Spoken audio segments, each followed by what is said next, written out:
ভাই ভয় পাই দেখে তোরে আনছি বুঝছিস। এক হেলায় ছবি তোলার নিয়ে গাইছিল, আমি ওরে মাইরে মুড়ে দাঁড়াইছি। তো ছবিও তুলবে, ফুলও ছেড়বে। ফুল ছেড়তে যাওয়া যায় নাকি?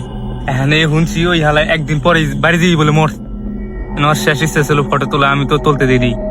হ্যাঁ ও যদি আসে এই বইতে আমি তোরে নিয়েছি বুঝছিস। হ্যাঁ দুই বাইতে পাহারা দেবো ভালো মতো রাখতে, তারপরে যা হবে দেখা যাবে। আরে যাওয়ার দেখবা না কি হবে, মরছে তো মরছে।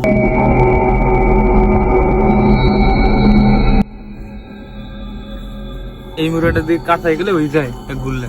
হ্যাঁ 3-4 গুলো দেই আজকে।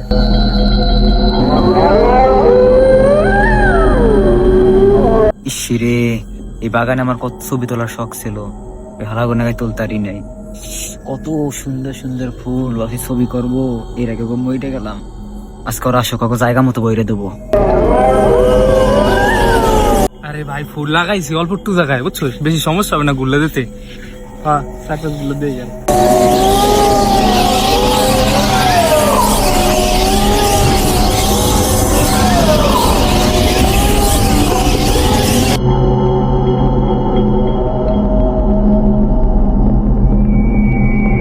হ্যাঁ, এটা যে নিয়ে আসে রে, মনে হয় ক্ষেতের মালিক। আর इसका জায়গা মতো দিয়ে দিমু। ছবি তুলতে দেয় নাই। আমি দেখতে তোর কেউ জায়গা মতো যেতে পারবে না।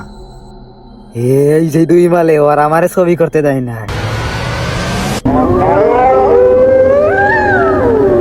এই ওই যে কি জানো দেখা যায় হালা মানে ফুল ছুটে দিচ্ছে ভাই, দর দিয়ে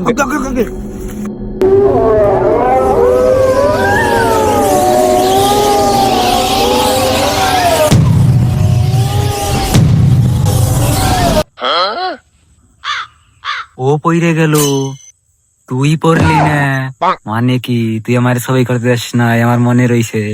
তোর এবার জায়গা মতো ছিল মেরে দিমু।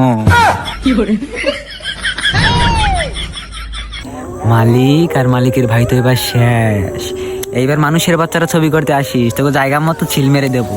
এবার সূর্যমুখী ক্ষেতের মালিক আমি যাচ্ছি।